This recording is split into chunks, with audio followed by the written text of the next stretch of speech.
And blessed to be a part of your day. Kevin Miller in the morning here. We go to Ron Maxwell in Virginia, probably a little colder than us here in the Treasure Valley. Ron, good to have you with us. Great to be with you, Kevin. So let's talk a little bit about national monuments and really the future of national monuments and where are we going to go now that we have a new administration? Well, I wrote a piece, as you probably know, in the American Conservative, where I was critical of Secretary Zinke's shrinking of the national monuments. Let me just say for you and for your listeners, I was on board with President Trump in June of 2015. I got on board, I stayed on board, and I am on board. So I'm a big supporter of the president. But just like with my own father, whom I admired and loved probably more than anybody in my life, I didn't always agree with him, and so I'm not always agreeing with our president. And this is one area where I think the shrinking of the borders is a mistake. As a conservative and one who's read a lot of Edmund Burke, one of the founding philosophers of conservatism, I understand, I think as most conservatives do, that a primary responsibility, a foundational responsibility we have is to care for the place that we were bequeathed by our ancestors. And by golly, we were bequeathed a beautiful, extraordinary place. You can say that certainly in Idaho, and I can certainly say it here in Virginia. So we have a foundational responsibility to take care of, to be custodians of this magnificent place in which we live. And now sometimes things come into conflict because as a conservative and as a patriot, I also appreciate and understand property rights. Property rights are foundational to our liberty. So these things sometimes come into conflict. We also have to extract timber and minerals from the earth for our survival, to build things, for our energy. So it's not a question of necessarily right and wrong and good guys and bad guys. It's a question of figuring this out. Shrinking the monuments, to my mind, threatens a very important aspect of what we have to care for, which is our wildlife habitat, our fellow creatures that are sharing this planet with us. We know this is a global problem. It's a lot worse in other parts of the world, like Africa, for instance, where elephants, amazingly and horrifyingly, may become extinct in the wild within this decade. It's a horror show. As the president recently said, he used those words when part of what Secretary Zinke did was to reinstate the ivory trade. And President Trump, to his credit, immediately when he found out about it, stopped that, and he called it a horror show. So we must be very careful, because when we shrink the national monuments, we're shrinking the wildlife habitat, we're shrinking the wildlife corridors, and every time we do that, as science has shown, species become extinct. So you may have an area where there's 26 bird species in a forest, and after it's been logged, it can't sustain 26 bird species, and it goes down to 20 species or 19 species. And at this rate, globally, not just here in America, we're witnessing a mass extinction of species like we haven't seen since the age of the end of the dinosaurs. We have to be aware of this. We have to be sensitive of this when we make decisions. Ron Maxwell joining us, Kevin Miller in the morning here at KIDO Talk Radio. On the other hand, you have the argument that, the western states, we have the feds declaring all of our lands, public lands and such. So how do you have that balance, Ron, particularly in a state like Idaho where, it used to be timber and logging, and thanks to the spotted owl and others, we have these massive fires because we can't prune the forests. Well, I understand it's a thorny, complex problem, and the people who are closest to a situation are the people with the first responsibility, which is if you're living in Idaho, you're the frontline defense against protecting the place, the wildlife, the habitat, the whole deal, while we humans are living there, hopefully in harmony with all the other animals who live there. So I certainly think it starts with the local people. The local people have to work things out. But at the same time, we live in a country. We're not living in a collection of provinces. I enjoy Idaho, even though I don't live there, as much as anybody when I go there, when I visit my friends, when I go to Sun Valley or whatever I'm doing. And so it's the totality of the country. I live right next to a national park, to Shenandoah National Park. I live in the Blue Ridge Mountains of Virginia, and I really enjoy the fact that I'm right up in the heart of nature. I have black bear and mama bear and their cubs, wandering on my property. my heart breaks for them because I know sooner or later they're going to get hit by a car or get shot. They're mostly protected in my state. There's only like 1 week a year where you can hunt bear. But it's. I think we must always keep in mind this harmony, and so it just so happens, by happenstance, the way our country evolved, that the western states were less populated than the eastern states when these big reserves were set up. But thank God they were, because otherwise we would have lost already the big mammal species. As we know, wolves had to be reintroduced into the lower 48. I know that's complex. Believe me, I understand. If you're a farmer, you don't want to see your sheep or your cattle getting taken down by wolves. But by the same token, how could we accept that all the wild wolves have been eradicated from such a large swath of the North American continent? So I think if we all work together, we can come up with solutions. But I just found the Zinke thing a little too draconian and too sudden. And also, what bothered me, quite frankly, Kevin, is that this was not part of the campaign. The Donald Trump campaign on certain things we all know very well. He never said he was going to shrink the national parks. I think had he said that, not national parks, national monuments. Had he said that, I don't think he would have won Pennsylvania, Wisconsin, Michigan, Iowa, all those states that he won by narrow margins. So I'm thinking not only substantively on the issues, you can see how I feel about it, but also politically I think it's a mistake. We're going into 2018 midterms. We have to be careful that we don't unnecessarily alienate people like myself. The president is not going to alienate me. I'm on board. But you could alienate people like myself who care about conservation and the environment, who otherwise would support him, but will say, what's he doing? I didn't vote for this. Ron, how do you see this playing out? And, when we talk in a broader picture here in the West, the public versus private lands, you have a lot of people from Texas coming in, buying up lands, landlocking owners out of their own properties. So, what is the proper steward of the lands? Who are the proper stewards? Is it the government, or is it the private folks? And what's that healthy balance? Is there? Well, I think thank God we have a very high, ethical standard in our country. We do. I think the Western Europeans do. It's not as good in other places in the world where you see clear cutting going on in Malaysia and Brazil. Really horrific situations where entire species are getting wiped out, animal species, plant species. Thankfully, we turned that corner a long time ago in this country. The average American has a very high sense of responsibility to take care of the land. So then we get down to specifics of how we do this. And I understand what you're talking about. This whole thing of big money, big footing coming in and buying things, and then the local people get pressed out.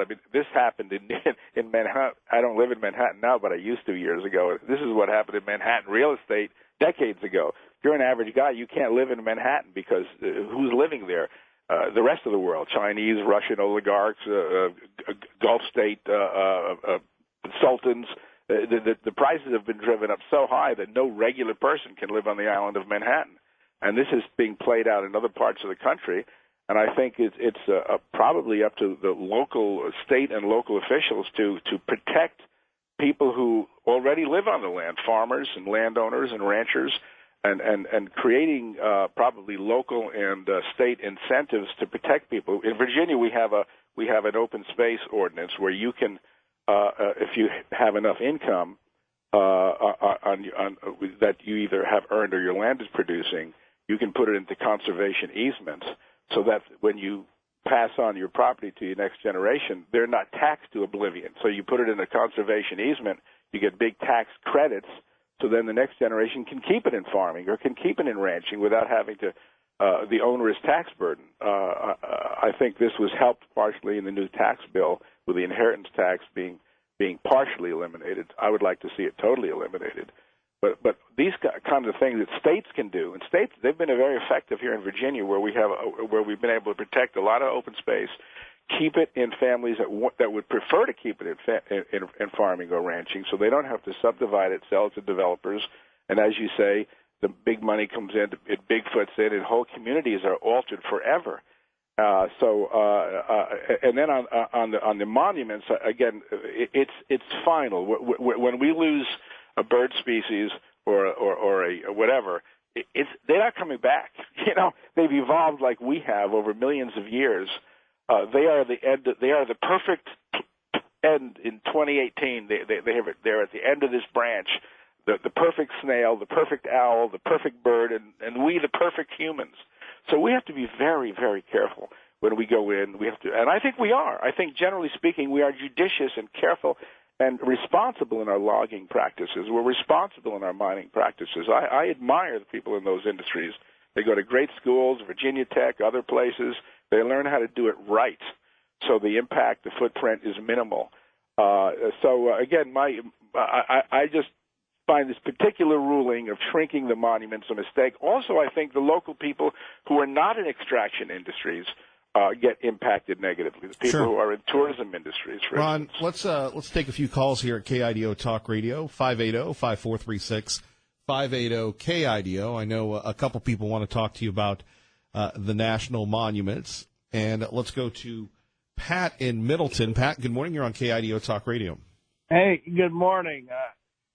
Dude, you're a crock of crap. I mean, you may drive to Sun Valley and stay there for a bit, and you see how beautiful that place is, the way it is, living, working, breathing situation, a city, a town, well-maintained, beautiful, love the skiing. The mountains are taken care of, and yet you don't go anywhere else, and you're a crock of crap. This is just bull. The species aren't dying at an innumerable rate, and the wolves they brought in were the wrong wolves, and they're destroying our area and taking out wildlife and killing elk and deer in the droves just for sport. They didn't bring back the right wolf that was in this area. They brought back a very ferocious Canadian wolf, and they repopulate like crazy. So you obviously don't drive out here in the West very often and see the country. It's not decimated and falling apart, and we love our state. We love protecting the wildlife and the animals and all that's here, and it's clean, and it doesn't get a lot of support by the federal government, who owns 65% of our state. So I don't know where you're getting at, but no one's been out of shape when the monuments get shrunk or reduced or not even put in place at all. They're taking more and more of our land that makes it inaccessible for us. We've been living here for years, and it's perfectly fine. So I don't know where you're thinking that it's going to affect his voting just because he's making more common sense use of our land. I don't know where you're getting this information from. I agree with most of what you've been saying, except the part that I'm full of crap. Well, the thing is, you're throwing out numbers of huge amounts of loss of species just going away by the wayside. That's just not true. You don't have sir, what's your name? My name's Pat. What's your name, sir? Pat. Look, you just said that things are fine. Well, if things are fine, then why do you have to shrink the size of national monuments if the things are fine? Because they're taking over our land to the point we can't maintain them. We lose. You don't come out here during fire season. We lose so much forest. You talk about losing species. It's because we can't even go and maintain the forest because they're monuments. They're protected lands by the federal government, which means you can't go in and harvest or do any tree limbing or logging. You can't reduce the fire growth. We're a big state. You need to come out here during fire and watch all the billions of dollars lost, the animals, the refuge, all that's lost during fires. You fly around the state-owned lands, and they're perfectly maintained where wildlife and fires don't affect. By the way, for people tuning in, you're listening to KIDO Talk Radio. Kevin Miller, along with Ron Maxwell and our friend Pat from Middleton. Ron, how do you respond to what Pat's talking about?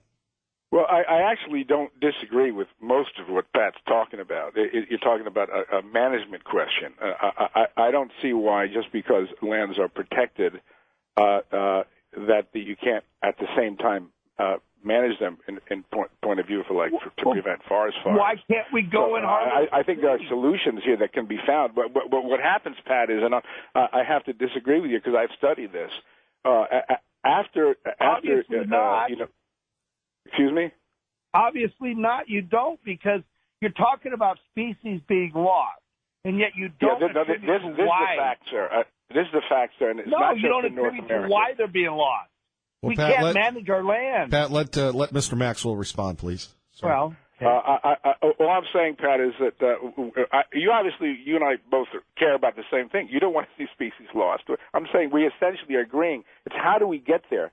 And what we've seen, we've had enough studies that when we get a certain critical tipping point of too much human impact in an area, and it's not just Americans, it's Norwegians, it's Malaysians, too much human impact in an area, the species start to decline because they need habitat, they need space to roam in free, unfettered. And so we just have to be very much aware of this, because what happens is we are part of it. We are animals too. We're animals too, and as this whole thing starts to unravel, our future gets threatened. We're people of God, though, and we believe in being stewards of our land. You come to Idaho before they made things a monument, and they looked the same before they became a monument. We aren't strip mining. We aren't doing those very invasive, destructive methods of farming or mining or grooming and taking away. I know you're not, and I commend you for that. We stopped doing it years before they became monuments. So that theory or that comment's ridiculous. What's happening is when you protect a piece of ground, you then no longer can go in and do any kind of tree removal. Forests are so thick now that trees. I'm a landscaper. I understand tree growth and tree needs, and typically a properly maintained forest should only have 16 to 25 trees per acre for proper growth and protection from fires. You come up and you drive around some of these areas that you can't touch. The forests are so thick, there's no reason why a fire wouldn't start and spread like crazy and destroy it. And then it takes years and years. Well, so I'm not sure about what you're saying about not touching it. Even in national parks, the forests are maintained so that they don't burn down. National parks. So I'm not sure what you're saying about that. Monuments you cannot go in and do anything with. You obviously don't come out and see fires out here. We are not maintaining our forests. We cannot go in and log them. Okay? Why do you think there are no more? There aren't any tree lumber mills around here anymore. Right. Because Pat, I think we've covered that. Pat, thank you for the call. We appreciate it. Mr. Maxwell, thank you. We appreciate you. Thank you, Kevin. Great to be with you. I enjoyed the conversation with Pat. All right. Pat's fired up. We appreciate our great friend Pat from Middleton. You're listening to Kevin Miller on KIDO Talk Radio. Man, who would have thought the flock of seagulls, what was that, 20, 30 years ago, and now you could go see them in Idaho? Sounds pretty exciting to me. Whoa, what a way to start up a Friday here at KIDO Talk Radio. Let's go to Joby in Meridian. Joby, good morning. Top of the morning, Kevin, and good morning, Idaho. Long time no talk. Sorry about that. I'm in Big Sky country, so not able to listen to the program, so I have to call in and get caught up for the time. Now, wait a minute, Boy, Joby. We have the KIDO Talk Radio app now, which you can take us on your phone. Kidding me? No, anywhere. So wherever you are around the world, people love it. You don't have to go press this, that, and the other. You press one button and you're with us all the time. That is fantastic. Thanks for the information. But Big Sky country in the App Store and in the Android cell store. reception Yes. Mm-hmm. is unbelievable. So anyway, but that's great, and I'm glad to know that. And I like to stream when I can. So, as always, your show is wonderful because it gets everybody. Love all the comments from Pat.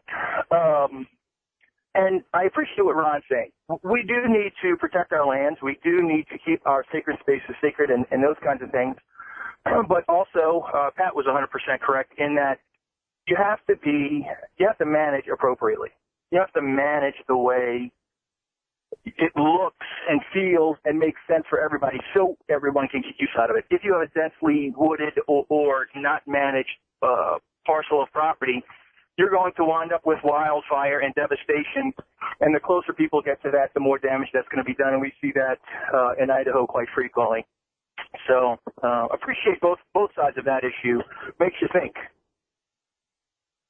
It does. It does. Now, are you ever coming back here? Or are you banished forever? I am not banished forever. I will be coming back. The Littles have competition in February, so I will be in Nampa for a weekend, and I'll be back in March because one of the Littles has competition in Utah. So I'll get to spend 4 glorious days in the Treasure Valley in March, and I think one of them's going to skip school, and we're going to have to come visit you down there at the station. It's just, kind of how life rolls. Joby, safe travels. Thank you. Thank you. Can I make a comment about our illustrious president? Sure. So, you hear snippets, and in the break room, everybody's, moaning and groaning and whatever. And it's crazy how the media, who is not Fox News, has taken a word and has broad brush stroked that to everyone, everything, anything at all, immigrants or not, when that's not, even if the word was or wasn't said, just in context, if you want to take it that way, it wasn't talking about that.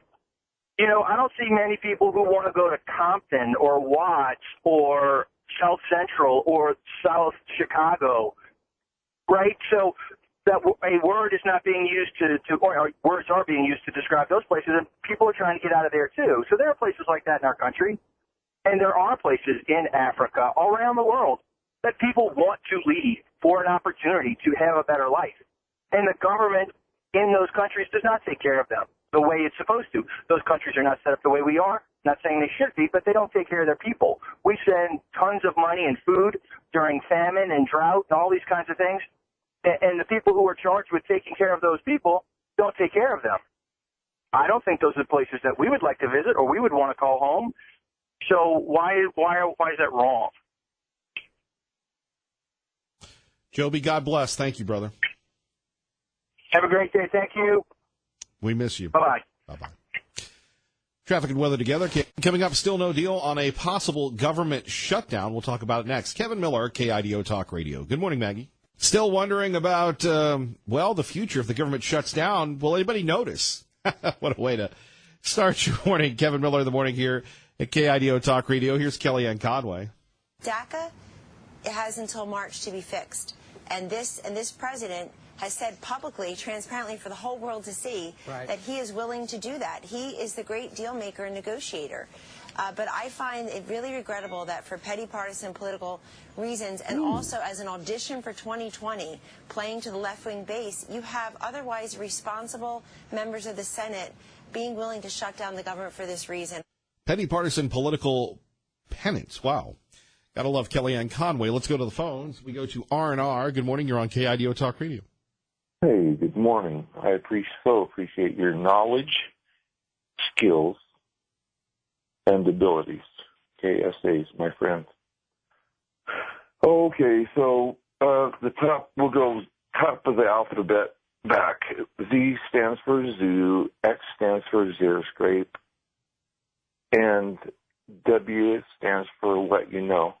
And you promised this little lecture not very far from me yesterday, a couple of days ago, whenever, that you would never say the S word on your radio station, but you did. You dropped it yesterday morning, and I'm going to help you pay it.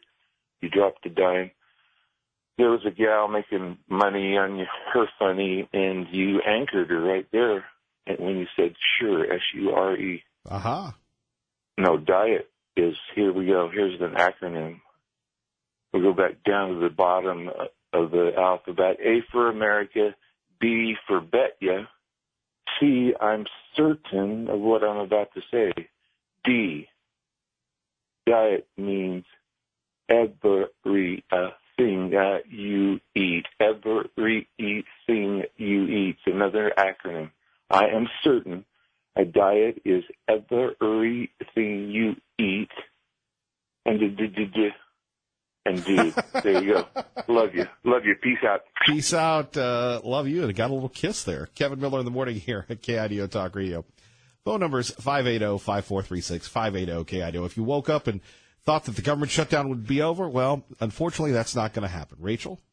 Republicans and Democrats are pointing fingers as the federal government gets ready to turn into a pumpkin at midnight. House Speaker Paul Ryan. The only people standing in the way of keeping the government open are Senate Democrats. House Minority Leader Nancy Pelosi. I don't want to shut down. I want the Dreamers protected, but I don't want any shutdown. Senate Democrats are threatening to filibuster a House-passed spending bill that includes money for the military and the Children's Health Insurance Program, but does not include protections for children brought to America illegally. A filibuster means there's a 60-vote threshold in the Senate, and Republicans only have 51 seats. In Washington, Rachel Sutherland, Fox News. So everybody's crying and whining about, what's going to happen. Can't we all be adults here? Can't we just end the faux outrage? In life, let me just share this with you here at KIDO Talk Radio. I used to work for a guy who gave Sean Hannity his first break, and he and Sean clicked, and he and Sean were great friends. Sean's mentioned him in his book. He's a genius. His name is Bill Donovan. And Bill would always yell at me all the time. It just shows you how different people are wired. You got to show your passion. So that's how he talked. Anyway, so when Bill D would say, don't tell me what you say, I got to feel it, punk. Well, he never said punk. And, so what we would do, and we see this in the media a lot, it's a lot of hyperventilating. It's a lot of hyperbole.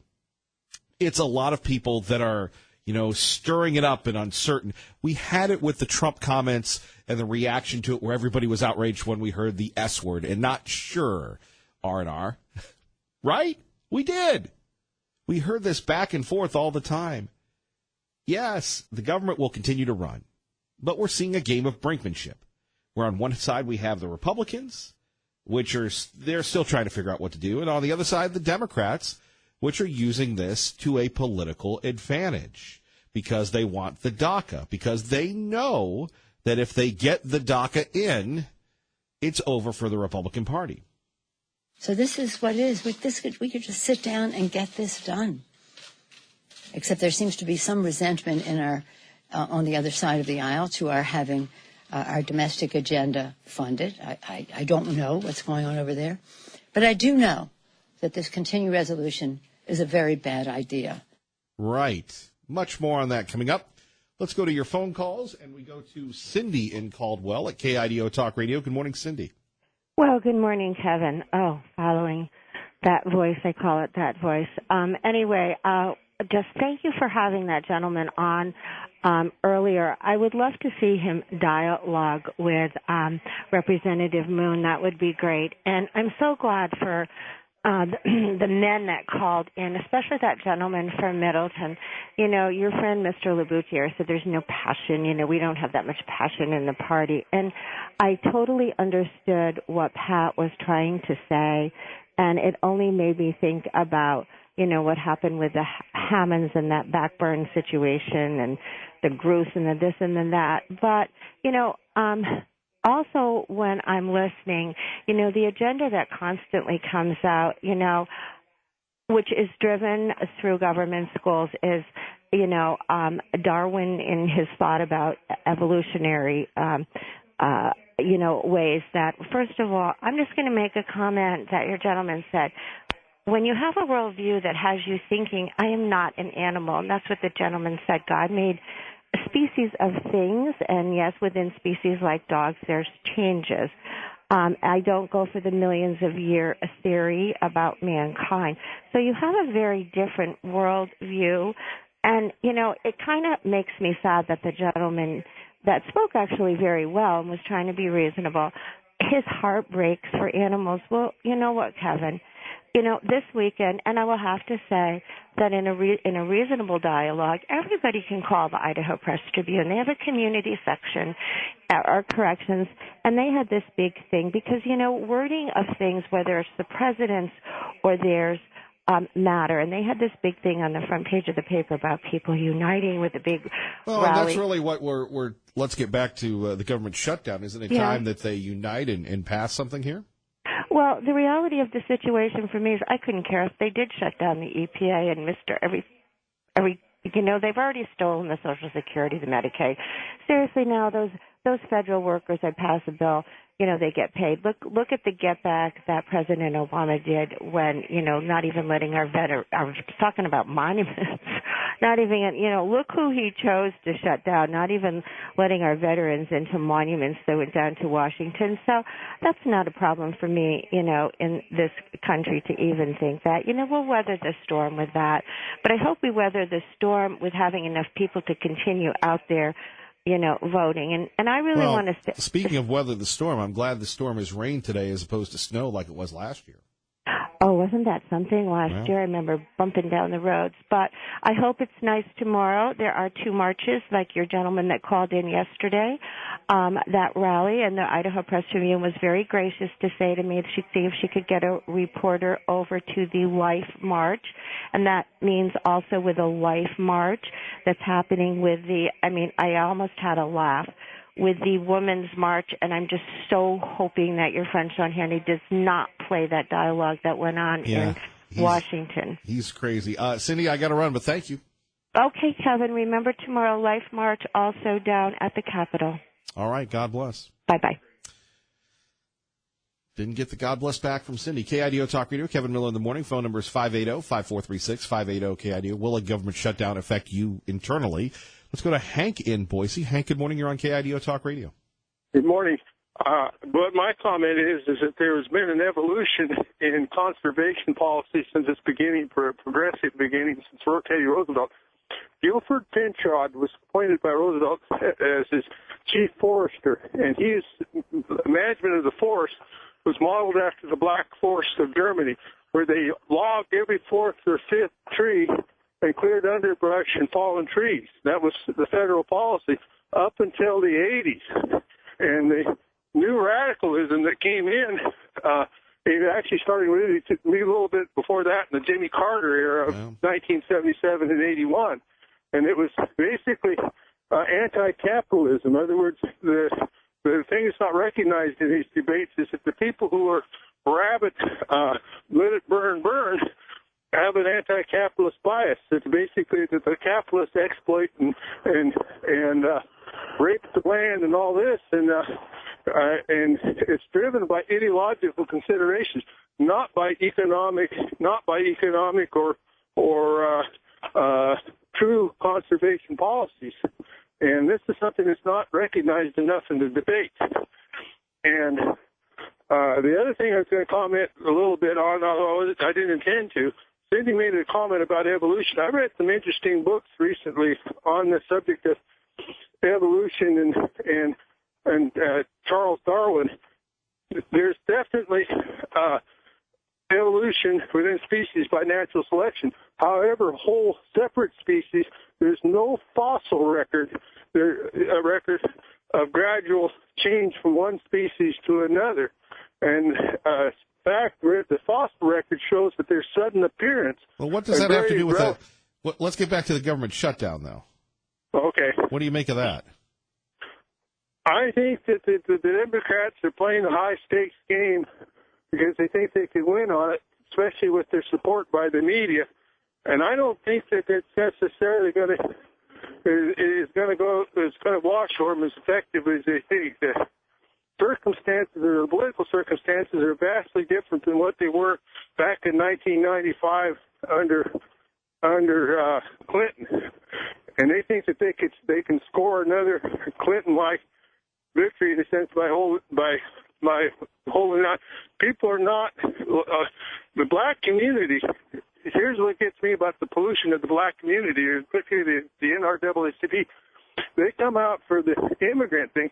If I was a black looking for my own interests, the last thing in the world is I would want illegals coming in here competing with my fellow blacks for jobs and economic benefit. They're just beginning in that community to come out of it to a degree, and they're their own political leadership within the black community is supporting policies that are absolutely detrimental to their good. This is what amazes me about.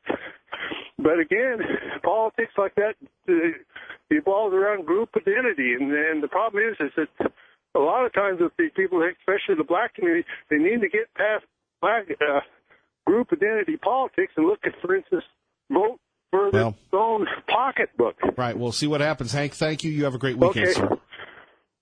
All All right, coming up next hour, Greg Pruitt will join us. We'll talk about guns, the Castle Doctrine, and politics. And Dr. Tommy Ahlquist will join us to talk about his campaign for governor. And this is like giving you a bowl of doggy do, put a cherry on top, and call it a chocolate sundae. This is nothing. Nancy Pelosi on how to make the sausage, plus Apple has just announced that they are bringing $350 billion and putting it into investment into our country. $350 billion. 350. Bad times or good times, and to you, if the government shuts down, would you miss it? Kevin Miller, KIDO Talk Radio. And blessed to be a part of your day. Kevin Miller in the morning here. Our time is 6:53 at KIDO Talk Radio. And if you're wondering whether or not the government has shut down or not, well, we're still on that timetable. We're still on that timetable determining whether or not the government will shut down. The president yesterday told Fox News and KIDO Talk Radio. Remember, when you hear Fox News on the radio, you're listening to KIDO Talk Radio. His thoughts on the government shutdown. If the country shuts down, which could very well be, the budget should be handled a lot differently than it's been handled over the last long period of time, many years. But if for any reason it shuts down, the worst thing is what happens to our military. We're rebuilding our military. We're bringing it to a level that it's never been at. There we have it, the president saying if the country shuts down. Of course, the country will not shut down, but there are people. And look, I'm not going to be insensitive. We pride ourselves on building folks up, holding people accountable, holding ourselves accountable, but building people up. Look, there are people that are on Social Security. There are people that are on unemployment. There are people that are on Medicare, Medicaid. It seems rather selfish that both political parties are going to sit back and make us feel the pain. And I know what a lot of people will say, well, the government, blah, blah, blah, blah. Yeah, hey, I understand that, but you want people that are making sure the planes don't crash.